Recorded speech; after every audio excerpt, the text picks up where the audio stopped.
Si je vous dis tsunami, éruption volcanique, tornade ou encore séisme, vous me parlez forcément des catastrophes naturelles. Aujourd'hui, j'avais envie de vous refaire des recommandations de films. Je vous avais déjà fait différentes catégories, que ce soit sur les films traumatisants ou encore les films de survie. Aujourd'hui, j'ai envie de m'attaquer à un sujet où la nature se déchaîne totalement. Il s'agit des films de catastrophes naturelles. Il y en a qui sont bons, d'autres un peu moins. C'est vrai que c'est souvent assez compliqué de faire un film sur les catastrophes naturelles parce que soit on va vouloir t'en mettre plein les yeux avec des effets spéciaux à gogo, mais avec un scénario plutôt bancal, ou alors on va avoir un scénario beaucoup plus travaillé avec moins d'effets spéciaux, une histoire beaucoup plus claire, ce qui a été le cas avec certains films que j'ai à vous présenter dans cette catégorie. Il n'y a pas forcément de classement, c'est surtout des films que j'ai à vous recommander. Certes, il y a des films beaucoup mieux que d'autres. On va donc commencer avec le premier film. Il s'agit de Deep Impact, sorti en 1998, où une comète géante va se diriger vers la Terre alors que le gouvernement tente une mission désespérée pour arrêter. On suit plusieurs personnages confrontés à la fin du monde. Alors c'est vrai que ce film, il est sorti au même moment que Armageddon, donc c'est vrai que c'est un ton qui est totalement différent. Ici, c'est plus dramatique, émotionnel, et c'est surtout un film qui parle de sacrifice, d'humanité face à l'inévitable. La fin est assez émouvante et ça reste quelque chose d'assez marquant dans ce genre. Je trouve que les effets spéciaux pour l'époque sont plutôt bons, avec ces fissures dans les rues, comment ces météorites qui vont s'écraser. Je trouve qu'il y a un effet spéciaux qui est vachement bon et qui, je trouve, n'a pas vieilli pour le coup. Et je trouve encore ce film plutôt intéressant. Deep Impact, j'avais vraiment apprécié. Sorti en 98 et j'avais passé un excellent moment. On passe au film Everest, sorti en 2015, où c'est inspiré de faits réels. Dans ce film, on va raconter l'histoire d'alpinistes qui vont être piégés en haut de l'Everest dans une tempête complètement meurtrière. Ici, il n'y a pas de surenchère hollywoodien, il n'y a pas d'héros, il y a vraiment une expérience intense et réaliste où la montagne est vraiment filmée au plus près avec les forces écrasantes et impitoyables qui s'abattent sur la montagne. C'est magnifique à regarder, mais c'est aussi très dur émotionnellement parce que tu sais que ça s'est vraiment passé. Et je trouve que vraiment pour le coup, comme j'ai dit, tout ce qui est scène avec le vent, les chutes de neige ou encore les tempêtes, c'est assez compliqué à filmer et je trouve que pour le coup, on ressent réellement ce que le film veut te montrer. Il y a énormément de dialogues, des dialogues assez touchants. Moi, pour le coup, ce film m'avait vraiment ému. J'ai trouvé la musique, la mise en scène vachement bonne et rien à dire sur celui-ci. J'ai passé vraiment un excellent moment dans sa réalisation qui est pour le coup assez poignante et encore une fois, ça parle de faits réels, donc on est vraiment sur quelque chose qui s'est passé. C'est toujours impressionnant, sachant qu'en plus de ça, l'Everest, on sait très bien qu'on peut y aller, mais on ne sait pas si on peut y revenir. Et c'est vrai que pour le coup, beaucoup de personnes ont péri à l'Everest lors de leur expédition, et celle-ci est l'une des plus meurtrières dans son genre qui s'est passée à l'Everest. Donc c'est vrai que j'avais vraiment envie de mettre celui-ci parce que c'est à cause de cette tempête que malheureusement la fin est pour le coup assez tragique.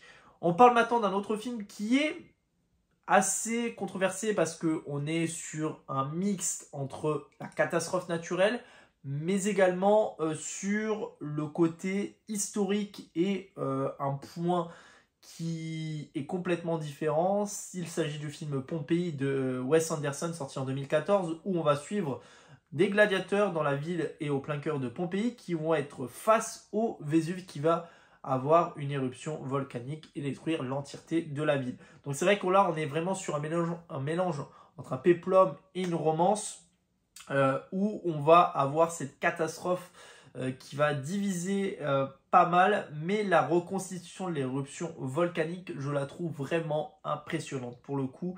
Donc c'est vrai que c'est un film qui a vraiment été controversé parce que beaucoup ont détesté l'histoire, mais beaucoup ont apprécié la fin du film par rapport à son final plus que épique au moment où on a cette destruction qui est juste spectaculaire, même si, pour le coup, comme je l'ai dit, Le scénario manque vraiment de profondeur et ça c'est assez dommage. Mais c'est pas forcément ce qu'on retient sur le film. C'est avant tout un film qui est basé sur le visuel, sur une fin qui est complètement épique et assez marquante. Moi je trouve que l'histoire elle s'est quand même assez bien fondue au milieu de tout ça. Et j'en retiens quand même un assez bon moment de celui-ci. On va parler ensuite de Twister, sorti en 2024.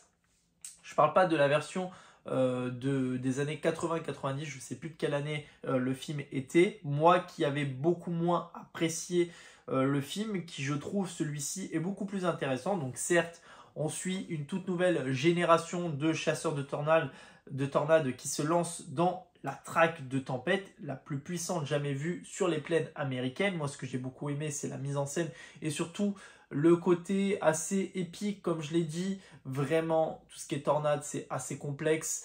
Donc, encore une fois, on a là-dedans des moments assez impressionnants où, pour montrer un petit peu l'intensité de la chose, il faut essayer d'avoir de la destruction massive, ce qui est montré assez bien dedans, où on va avoir des bâtiments, du matériel, des véhicules volés en éclats. Et ça, franchement, ça montre à quel point on avait envie de faire du spectacle dans celui-ci. C'est vraiment puissant. Je trouve que les effets spéciaux qui sont montrés dans celui-ci sont tellement mieux que celui de l'époque. Je dis pas que celui de l'époque sont bons ou mauvais, mais juste on a cette capacité à montrer un peu plus ce côté épique par rapport aux tornades dans celui-ci que dans celui sorti dans les années 90. Malheureusement, peut-être que le film est sorti beaucoup trop tôt. Il aurait peut-être dû sortir plus dans les années 2000. Je pense qu'on aurait pu faire quelque chose de beaucoup plus impressionnant. Mais en tout cas, dans celui-ci, moi je trouve qu'il y a vraiment un côté où il y a énormément d'adrénaline, de spectacle et surtout la scène finale que j'ai beaucoup appréciée par rapport à sa mise en scène. On passe à un autre film sorti en 2004. Il s'agit du film Le jour d'après qui va parler du réchauffement climatique dans des phénomènes assez extrêmes où il va y avoir des tornades, des inondations géantes et surtout une nouvelle ère glaciaire qui s'abat sur l'hémisphère nord. Donc dans ce film, c'est sans doute le film le plus avec le plus de catastrophes, mais surtout le plus culte, parce que tout simplement, on va montrer des images de New York inondées, de New York gelées, et c'est surtout devenu assez iconique de montrer le cinéma avec des choses peut-être qui pourraient se passer dans le futur, avec tout ce qu'on parle, tout ce qui est réchauffement climatique, etc. Et là, de montrer une ville qui est quand même assez impressionnante et assez touristique comme New York, qui montre voilà ce côté complètement différent où on voit un New York complètement ravagé par cette catastrophe. Alors oui, certes, on a des personnages qui sont complètement clichés, mais visuellement, c'est une claque et au-delà du spectacle, il y a aussi un message assez écologique qui est montré là-dedans encore plus fort aujourd'hui qu'à sa sortie. Parce que c'est vrai que l'écologie, on en parle de plus en plus et à l'heure actuelle, c'est encore assez fréquent parce que au vu de tout ce qu'on voit dans le monde et en France, l'écologie est toujours aussi présente et malheureusement, ça ne s'arrêtera pas. On passe à un autre film, Greenland, sorti en 2020, où on va avoir une comète qui se dirige vers la Terre et une famille va devoir rejoindre un bunker à l'autre bout des États-Unis avant l'impact. Donc c'est vrai que c'est un road movie.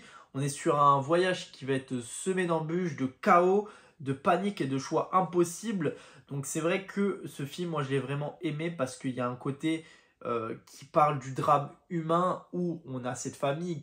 Tu as envie de faire tout pour ta famille, tu as envie de te sortir de là, mais c'est vrai que c'est un peu le choix de tout le monde, c'est un peu le choix de tout humain de vouloir s'en sortir et de penser qu'à soi. Et c'est vrai qu'on arrive souvent à des drames humains. Il y a une tension assez palpable à l'intérieur de ce film qui est très bien montrée. On a vraiment ce côté brutal et émotionnel à la fois. On ressent vraiment la peur, la panique et la foule qui est omniprésente parce que tout le monde va partir dans la même direction pour rejoindre ces bunkers.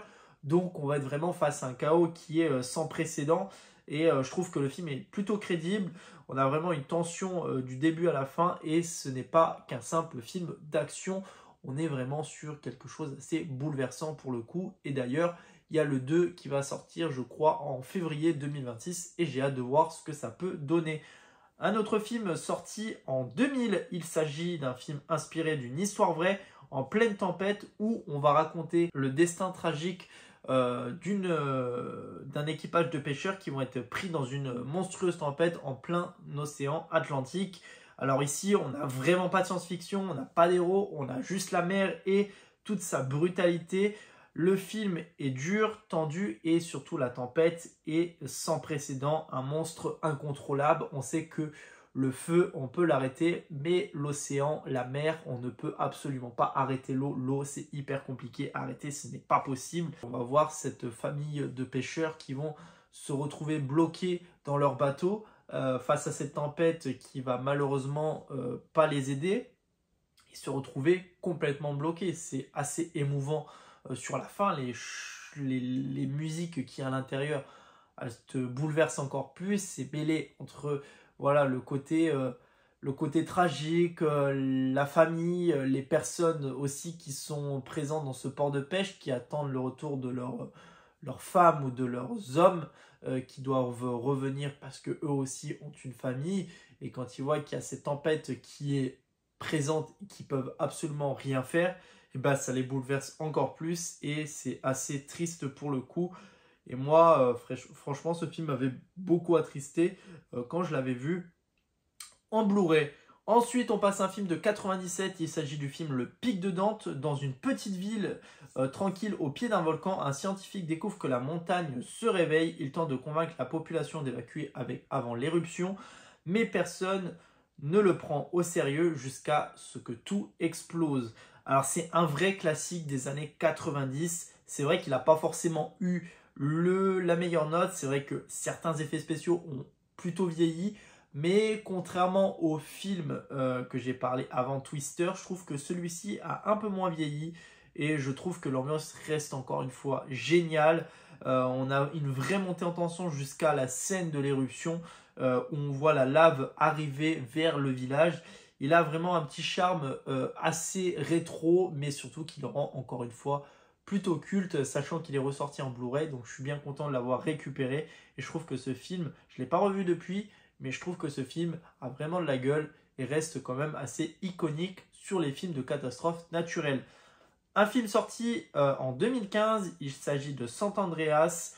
On a vraiment un film qui va te montrer quelque chose d'assez épique où on a la Californie qui est frappée par un tremblement de terre gigantesque. Un pilote d'hélicoptère incarné par Dwayne Johnson part en mission personnelle, sauver sa famille dans un décor apocalyptique où vraiment dans celui-ci on est face à un blockbuster américain, ça se voit directement où tout est XXL, que ce soit les immeubles, les ponts qui s'effondrent, les tsunamis, vraiment on a tout ça mélangé. C'est un blockbuster mélangé avec énormément d'effets spéciaux, énormément d'action, mais je trouve que c'est pour le coup plutôt épique dans tout ce qui est destruction. J'ai vraiment adoré celui-ci. Pour le coup, il montre à quel point la brutalité de la catastrophe en fait, qui peut-être un jour pourrait se réaliser. On n'espère pas, parce que vu la violence de ça, c'est assez impressionnant. C'est spectaculaire, fun, mais pas du tout réaliste. Ça, c'est sûr. On est plus sur un film popcorn ou c'est un film sans prise de tête, où tu as juste envie de voir de la destruction. Pour le coup, ça bouge non-stop. On voit The Rock kiffer pour le coup, et ça change de ces films habituels où on a vraiment que du combat. Là, c'est pas du tout le cas. C'est vraiment un film de catastrophe et ça fait plaisir. Pour terminer, je trouve que celui-ci, c'est pour le coup le film le plus impressionnant dans son genre en termes de catastrophe naturelle et surtout d'histoire vraie, parce qu'elle est plus que poignante. C'est The Impossible, sorti en 2012. C'est un film inspiré d'une histoire vraie où on va avoir une famille qui part en vacances en Thaïlande et qui va se retrouver face au tsunami de 2004. Ils vont être séparés dans le chaos. Chacun va lutter pour sa propre survie et essayer de retrouver les siens, alors que l'eau et la destruction emportent tout sur son passage. Comme on l'a dit, l'eau est plus que impressionnant. On ne peut absolument pas l'arrêter. Ça t'emporte, ça te propulse et malheureusement tu peux absolument rien faire. Et je trouve que dans ce film, mais il est juste bluffant. Déjà par son réalisme qui est complètement fou. On est très loin des blockbusters avec plein d'explosions, mais surtout on a une scène qui est remarquable et c'est surtout la scène qu'on retient le plus, c'est au moment où ils sont tous dans la piscine et qu'il y a cette vague qui passe au-dessus de l'hôtel et qui emporte tout sur son passage, parce que après on est plus sur un drame humain pour essayer de retrouver les siens.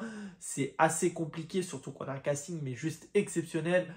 Ewan McGregor, qu'on connaît bien évidemment en Obi-Wan Kenobi et qu'on le voit dans un film complètement différent, même s'il a fait d'autres films, Transpotting, etc., qui sont juste aussi fous. Mais dans celui-ci, voir Ewan McGregor, Naomi Watts, mais surtout Tom Holland quand il était jeune, je trouve que le film est fou.